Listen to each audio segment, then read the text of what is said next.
Recently we learnt some new information that Burn the Witch is going to be confirmed for a second season of the manga. This is the first time that I have heard of a manga series having a second season. I believe this demonstrates the actual success of Burn the Witch as a spin-off to Bleach. Having the manga seasonal allows for Kubo to spend more time on his artwork and develop his story well, so that he is not rushed with the weekly deadlines of Shonen Jump, which I'm sure would be tough for him to deal with at his current age. I did post a video about Burn the Witch a couple of weeks ago where I explain everything that you need to know about the world of Burn the Witch, introducing the characters, the setting, and the actual concepts that are introduced to us in the one-shot and the first chapter. If you are not familiar with Burn the Witch, Kubo's new work, then I highly recommend watching that video first before this one, and in that video I give my thoughts on the one-shot and the first chapter of Burn the Witch. And through making that video, I came to realize that there are a few fans of Kubo's previous work that don't really like the concept of Burn the Witch. I highly recommend that you give this series a chance. There are a lot of callbacks to Kubo's previous work, and there are a few characters that will remind you of some of your Bleach favourites. The story and the setting is completely unique and so interesting. I feel that Kubo has really outdone himself by introducing a new world and a new concept, and he's executed it really well. And on top of all of this, there are some really likeable characters in this series that Kubo has designed and given great personalities to. If we continue to support and show interest in Kubo's work, then it means that we'll get more Bleach content, and hopefully it encourages Kubo to actually get involved with the Bleach anime's return, and to include within the anime when it returns any points that he missed out in the manga or didn't have a chance to include.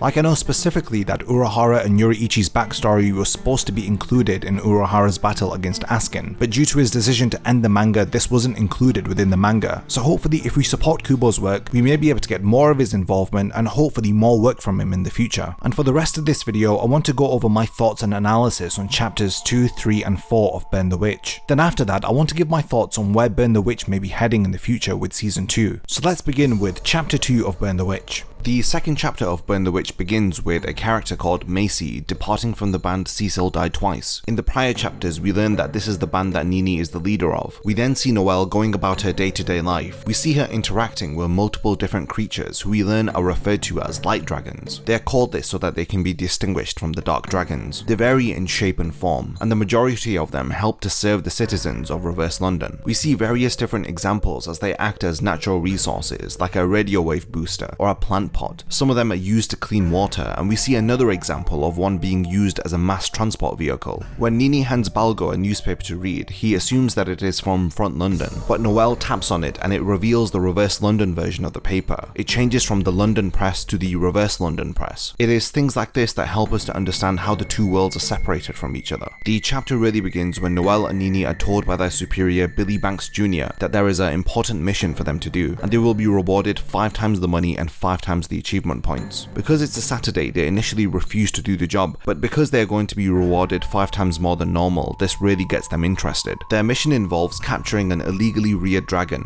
It is being apparently kept by someone in the West District of Reverse London. The job of the Pipers is to rear and conserve dragons, so this illegally reared dragon counts as a part of their duty. However, suspiciously, the mission detail says that Balgo has to go with them. Considering this, and that the reward is 5 times the usual reward, it really makes you suspicious if everything is being planned by the higher-ups who wanted to get rid of Balgo in the previous chapter. Nini is annoyed that they have to bring Balgo to the mission, but Noelle explains that because he is a dragon-clad, he can help to draw out the dragon, which would help to make their search easier. Since he is working with them, he is given his own pipe and the checkered cloth to wear over his shoulders. Once they arrive in the West District of Reverse London, Balgo proves to be pretty useless as he cannot sense any dragons, he can only draw them to him. There appears to be an explosion and Nini appears to be uninterested and says that dealing with terrorists is a job for the police, but Noelle feels that it might lead her to the dragon. She helps to convince Nini to accompany her by saying that there might be points involved even if it's not the dragon. If you remember from the earlier chapters, then you know that Nini became a witch in order to get more reputation through earning points via missions. She is frustrated whenever she isn't in the spotlight. We see this earlier in the chapter when she sees that Noelle is on the front page of the newspaper and she is not. The explosion seems to have come from a building where the tabloid The Realist is made. Nini spots someone inside the building and notices that it's her former bandmate Macy. She appears to be upset by an article that The Realist published. They span a story about how Nini hated Macy. However, Nini tells her that she is destroying the building which is in Reverse London. They did not publish the article. It was the version of The Realist in Front London which published that story. Macy's logic appears to be that if she destroys the reverse building, then it will destroy the front building at the same time. Nini then confirms that this is true. Macy is upset that the tabloid continues to publish stories which give Nini a bad name, so for this reason she decided to destroy their headquarters headquarters. When Nini asks her who was responsible for the explosion in the building, Macy says that it wasn't her, instead it was a dragon that she's been keeping called Ellie. She tries to explain to Macy that it is illegal to be in contact with the dragon. She obviously doesn't know this because she doesn't live in Reverse London. Nini tries to be helpful, but Macy is being really difficult with her. She warns her that if she does not hand over the dragon, then she may wind up dead. Luckily, Noelle arrives to subdue the dragon. The two of them retreat in order to regroup their thoughts. Nini says that Macy is really difficult to deal with head-on when she's being like this, so she decides to come at her from the roof so that Noelle can stay and be a distraction. But Noelle notices somebody on the roof already. Just as she is about to reach the roof, a blast occurs and she's hurtled through the air. The person responsible for this is a member of Top of Horns. We are introduced to him at the end of the last chapter. He's called Bruno. He's the director of the Inks division of Wingbind. It appears that my suspicions about the 5x reward and Balgo needing to be present in the mission were true. It looks like all of this was a setup from Top of Horns in order to capture Balgo. It is really hard not to be reminded of Grimjow when I look at Bruno at the end of chapter 2. For the sake of capturing Balgo, he doesn't mind killing another member of Wingbind. He sarcastically asks if Nini is dead, because if she was, then he would have to write up an incident report, and that would be just a nuisance for him. At the start of the 3rd chapter, we see Billy Banks Jr. snooping around the Crown Council's central table. He is spotted by a member of Top of Horns that we see earlier in the series called Sullivan Squire. He leads the Sabres unit, who is in charge of patrolling London to protect its citizens from dragons. It seems that Billy is snooping around trying to find information about the mission that his subordinates were sent on. Sullivan confirms that the elimination of Balgo Parks was approved yesterday at 10 o'clock in the evening. Despite the elimination order not being public knowledge yet, Bruno appears to have already been on the move. He warns Billy that he should look out for his subordinates Noelle and Nini, as he should be aware of how Bruno conducts himself. We can tell by Bruno's interactions with Noelle that he is really short-tempered and easily annoyed. We learn that it was Bruno who set up the whole terrorist attack incident against the newspaper. He does this to frame Balgo as the culprit. He asks everyone to be evacuated from near the building and requests for the person wearing the Piper's uniform to be captured. It explains why Balgo was given a uniform to wear at the beginning of the mission. It was so that he could be identified and easily captured. Bruno reveals how every person will be after Bruno within 72 hours, and the person who gets to kill him will be remembered within history for eternity. This is because he has antagonized Balgo into being the dragon clad with the ability to attract dragons, who just so happens to attack a office building owned by a tabloid who wrote an humiliating article about him. Bruno carefully planned all of this so that Balgo would look like a criminal to everybody. After Noelle makes a comment insulting Bruno's appearance, he decides to kill both of them. Nini also finds out from Bruno that he used her bandmate Macy and brought her here as a part of his plans. He tells her that Macy, despite being born on the front side, was born with really strong magic abilities. She is what is known as a Watcher, who is someone who can see dragons. So it appears that the dragon that is accompanying Macy, called Ellie, was not given to her by Bruno. She instead found the dragon as an infant and raised it on the front side of London. Noelle, who has grabbed Balgo, helps Nini to escape from Bruno. Before she escapes, she grabs Macy and the four of them fly away to get away from Bruno. To fly after them, it appears that Bruno has summoned a dragon out of thin air called Rickenbacker. It is an incredibly cool four-winged dragon which really matches his personality and his appearance. The four of them for the time being arrive at a tower and they set a cloth around them so that they are concealed so nobody can find them. Here we learn more about Macy and how she felt while she was in the band with Nini. She desired to feel special, but she did not feel this while she was in the band, until one day when she came across an infant dragon. She describes it like a dragon which was straight out of a picture book or a cartoon. She started to raise the infant and eventually it started to look more and more like a real dragon. Because she was the only person who could see the dragon, it made her feel special. She initially didn't want to leave the band because she would have had nothing, but once she had a dragon called Ellie, she felt like it was giving her strength. She had a feeling that raising this dragon would lead her to somewhere special. Macy then explains that this is when Bruno came to her last night and told her that they needed her powers and the dragon. She had no idea that she would be setting up Nini. She just felt that this is finally it. She's finally being led to somewhere special after raising her dragon. But before she can say anything else, Bruno finally catches up to them and takes off the cover that was concealing them. He reveals that the decision to eliminate Balgo has been finalized. So from this point on, every witch and wizard in Reverse London has a target on Balgo in order to capture or eliminate him. From Nini and Noelle's stern expressions, we can tell that they understand the severity of the situation. But Balgo, being as clueless as ever, points at himself, wondering if they are talking about him, and asks what's going on. And then moving on to the final chapter of Burn the Witch, chapter 44, which has 55 pages. The chapter begins with Bruno realizing that Noelle and Nini haven't told Balgo that he is going to be executed. We see more of his aggressive attitude that that continues to remind me of Grimjow, as he calls Balgo a dead man walking. While Noelle and Nini are trying to strategize on how to leave with Macy and Balgo, Macy's dragon from the previous chapter called Ellie appears behind Bruno and tries to ambush him, and very iconic of Kubo's cool art style, he draws Bruno with his hand outstretched trying to get rid of Ellie, but before Bruno can attack the dragon, it disappears out of nowhere. It appears that it has used an ability called Stealth Skill, which is something that not all dragons can use. Before entirely disappearing, with its claws it attacks Bruno's dragon called Rickenbacker, but then we see Ellie flying off into the moonlit sky. In a strange turn of events, Ellie has transformed or molted into this completely new form. Everyone is understandably surprised, and Nini tries to make sense of this transformation by likening it to something that she has read about. Bruno confirms her suspicions by listing the unique attributes of Ellie, saying it has Stealth Skill, it molts in the moonlight sky, and it has 6 talons. Ellie is apparently an incredibly rare dragon called a Marchen. Noelle describes the concept to us, as she says that the Marchens were rumoured to have existed even before the formation of Reverse London, and she conveys the rarity of these dragons to us, as she says that only 7 exist and they are named after fairy tales. She names off several different fairy tales like Snow White, Red Dress, Golden Axe, Bubbles, Sugar House, Band of Animals, and lastly she gets to Ellie, who she refers to as Cinderella, after the unique trait that the dragon has, which is to molt into a fully fledged dragon in the moonlight, which is exactly how the story of Cinderella goes, how she was transformed under the moonlit sky until midnight. Noelle also reveals to us an ability that Cinderella has called Star Ash, which is a dust that it scatters when it is agitated, and anything that comes into contact with this dust basically explodes. This entire chapter really shows Kubo flexing his ability as an artist, as he has multiple different double-page spreads. After 4 years of having no chapters from Kubo, we are treated with amazing double spreads, which demonstrate his ability to draw great backgrounds and destructive environments. And as this chapter continues, Bruno quickly becomes my favourite member of Top of Horns. He continues the explanation of what Marchens are as he explains more about their lore and history. He says that they are the progenitors of dark dragons, and they are designated as the most wicked dragons. We learn that every single Marchen is ordered for execution by Wingbind. They are basically the ultimate enemy of the organization, and this is the first hint that Kubo drops about the themes of the story, how it could be fairy tales, which is temporary magic, versus witches and wizards, which is permanent magic. It would appear that Bruno has temporarily shifted his focus from Balgo to Cinderella, as he takes off the bandana which was wrapped around his arm and he wears it across his face. An incredibly cool skeletal structure of a jaw is printed onto Bruno's bandana, which makes him look cooler than he already did, and it definitely reminds me of the remnants of Grimjow's hollow mask, which is basically the jawbone. Nini expresses her concerns that Bruno is going to fight one of these rare dragons, but in typical hot-headed style, Bruno says that he isn't going to fight the dragon, he's going to kill it, and he desires to do so that he can gain more recognition, which is strange as he is already the leader of the Inks division, so how would gaining more recognition improve his current status? Before Bruno sets out on attacking Cinderella, we see the bond that he shares with his own dragon. He asks if his dragon is going to manage with just 3 wings, as one of them was attacked earlier on. It's great to see a more softer and caring side to Bruno, as it shows that he's not just a stereotypical hothead, which is another compliment to Kubo, as he knows how to draw characters with multiple layers to their personality who have very interesting backstories. Meanwhile, Noelle and Nini try to protect Macy and Balgo from Cinderella's ability called Star Ash. Through Noelle and Nini, we understand how the Piper's division use their magic, and through Bruno here, while he's facing off against Cinderella, we begin to understand why his division is called the Inks unit. He demonstrates his ability to use magic through spray canisters which are attached to a utility belt on his back. He pulls out a spray can which says Ink Red on it, and he sprays an incantation onto his dragon's wing. This entire concept and way of using magic matches Bruno's rebellious and hot-headed personality, and it is totally in reference to anarchists who spray graffiti in urban areas. And through this spray-painted incantation circle, he summons a beast called Hunger Shadow, but Cinderella immediately disposes of Hunger Shadow with ease. After Macy and Balgo are left in a somewhat safe area, Noelle and Nini join Bruno in taking down Cinderella. Their assistance is welcomed by Bruno, as he explains to them that the crown that Cinderella has on its head is a weakness for the dragon, explaining that they need to destroy the middle horn on its crown so that Cinderella can be killed. Noelle questions whether if this is factual information, but Bruno says that they are dealing with a fairy tale here, what else are they supposed to rely on? This once again hints at the relationship between fairy tales and witches and wizards. While helping Bruno, Noelle and Nini summon a spell called Super Nalgil, which seems to bind Cinderella in place, and taking advantage of the dragon being trapped, Bruno spray paints another incantation circle, which releases an ability called Greedy Curtain. A portal opens above Cinderella with words oozing out of it. The words can be read to read "just choke," which could be in reference to the ability causing an enemy to be choked into submission. These efforts prove to be futile as Cinderella shrugs off Bruno's incantation teleportation, and Noelle and Nini's spell. Cinderella then appears to be flying towards Noelle and Nini. This leads Macy to believe that Ellie may be coming to see her. She tries to convince Noelle and Nini that there must be some other way to stop Cinderella without killing it. This causes an eruption from Nini, who is angered by Macy's way of thinking, how she could still believe that this dragon is making her feel special. Nini's strong reaction causes her to be caught off guard and attacked by the dragon. Macy desperately pleads for Ellie to stop, asking for the dragon to recognize her. In response to this, Cinderella attacks Macy, but she's protected by Noelle and Nini, who cast a barrier to protect her. Nini then begins to talk some sense into Macy, questioning how long is she going to insist on letting this dragon give her strength, or to make her feel special. She advises her to stop treating this all like a fairy tale, and then she says fairy tales are just full of it, which is a callback to the first chapter of Burn the Witch, where she describes how fairy tales are so fickle. She describes how fairy tales are a form of temporary magic, saying what's so great about a magic if it disappears in the middle of things. If you've broken a promise, then the magic wears off, or if time runs out, then the magic is gone. She believes that all of these concepts are stupid. She says that most people never understand why the magic wears off, but she believes that this is because the power was never truly your own. The only ones who have the actual power are the ones who can cast the magic, who are of course the witches and the wizards. In the first chapter of Burn the Witch, Nini says a very similar speech, but she ends it with saying that she'd rather be the one who's casting the spells, rather than being bewitched like in a fairy tale. Once again, this is adding to the whole idea of fairy tales versus witches and wizards, as that monologue from Nini in the first chapter didn't really make much sense until this chapter was released, and all of these concepts were just introduced to us. Noelle and Nini then prepare for another attack from Cinderella, while Balgo asks if there is anything he can do. Noelle just tells him to hold on to his pipe and to tremble in the corner. But then, in a strange turn of events, the pipe that he is holding is transformed into a sword, and this entire moment affirms a lot of people's suspicions that there is more to Balgo than meets the eye. This entire moment shocks Noelle and Nini, and they take their attention off of Cinderella, who appears to be fixated onto something, as Noelle points out that Cinderella has stopped. But then suddenly the weak point on the dragon's crown is shot long range from a distance from someone. It is revealed that the shot came from the Wingbind headquarters, and we quickly learn that the attack originated from Noelle and Nini's superior called Billy Banks Jr., who fired the attack from his fingertip in a similar fashion to Yusuke from Yu Yu Hakusho. Originally coming across as not very interesting and just a side character to Noelle and Nini, Billy Banks Jr. has suddenly become one of the most interesting characters within Burn the Witch. This entire moment just reminds me a lot of Kisuke Urahara, how Billy is always snooping his nose into everyone's business and knows exactly what is going on. He is always present but doesn't intervene until he is absolutely needed. I mean, after firing the shot he says, "Good grief, did I do that?" He is totally aware of the power that he possesses, but he downplays it to himself, and it just makes his character come across as really cool. After this fatal shot, the encounter with Cinderella is over, as we learn that Noelle and Nini will not be getting the 5 times reward that they were promised. Instead, they will be getting 5 achievement points and £5. After Nini complains about the award that they received, Billy reveals that it was the director, Bagknife, who actually delivered the finishing blow. He hasn't admitted that he was the one responsible for killing Cinderella, and is totally fine with someone else taking the credit for it. And then predictably we are told that Macy is a light dragonclad, and Noelle and Nini are once again responsible for looking after another dragonclad alongside Balgo. A lot of things are wrapped up at the end of this chapter, like the fate of Balgo, as it appears that Bruno has submitted an application to release Balgo from being exterminated. The primary reason is that Balgo came into contact with Macy a few months ago, which led to Macy coming into contact with Cinderella. They believe that this is reason enough for keeping Balgo alive, as he may be their trump card for eliminating all of the Marchants. After this, we see Sullivan snooping around to where Billy was stood while the encounter with Cinderella was going on. She notices a hole in the glass from where Billy had fired a shot from. She then refers to Billy as the son of a hero, clearly showing that there is more to Noelle and Nini's superior than meets the eye. Whether if everyone in Wingbind knows this or not, or if this is just information exclusive to Sullivan, Kubo is doing a great job here of wrapping up season 1 while introducing new pieces of information which will be revealed to us hopefully in season 2. And the chapter ends with a touching moment with Noelle hugging Balgo, as she is relieved that he is no longer going to be killed. For the first time that I know of, mangas are going to be seasonal, and it's thanks to Kubo in his series Burn the Witch. There are a lot of points that Kubo has set up here which are going to be explored in season 2, like the missing member of Top of Horns who we were introduced to but had never seen. I am of course referring to Sakarin, who is the director of the Patchworks division of Wingbind. Then we have the recent revelation that Billy Banks Jr. is the son of a hero, and you can of course assume that this is going to be explored further in the future, through fleshing out his own powers and revealing how powerful he really is, and through understanding what role his father played in the actual world and history of Burn the Witch. There is another point that people have been theorizing which was proved to be true in chapter 4, that there is more to Balgo than meets the eye. These hints leave a lot of room to explore Balgo further in season 2, revealing revealing the hidden potential that he actually possesses. And now there is this new concept that Kubo introduced in this chapter about 7 dragons being based on fairy tales, through Balgor summoning that sword through his pipe. Is this a hint that he is going to be playing a key role in defeating these rare dragons? The director of Wingbind did say that they are allowing Balgor to remain alive because he is the key to summoning the Marchons. Kubo has definitely made a very memorable return to manga with Burn the Witch. I'm really interested to see season 2 and I can't wait for the movie to be released in early October of this year. It appears from the recent trailers the movie is going to be adapting these first 4 chapters of Burn the Witch, and probably the one-shot also. What are your thoughts on Burn the Witch now that the first 4 chapters have been released? I know for myself, I love the concept of fairy tales being temporary magic versus witches and wizards, which is permanent magic. And also, with Balgor summoning the sword at the end of this chapter, it reminds me a lot of the legend of King Arthur. I personally love Burn the Witch and think that it's a unique series which is inspired by mythological folklore and fairy tales. What were your thoughts after reading the first 4 chapters? Are you looking forward to more Burn the Witch content? And do you think Kubo may introduce any Bleach characters into this series in the future? Let me know your thoughts by leaving a comment under this video.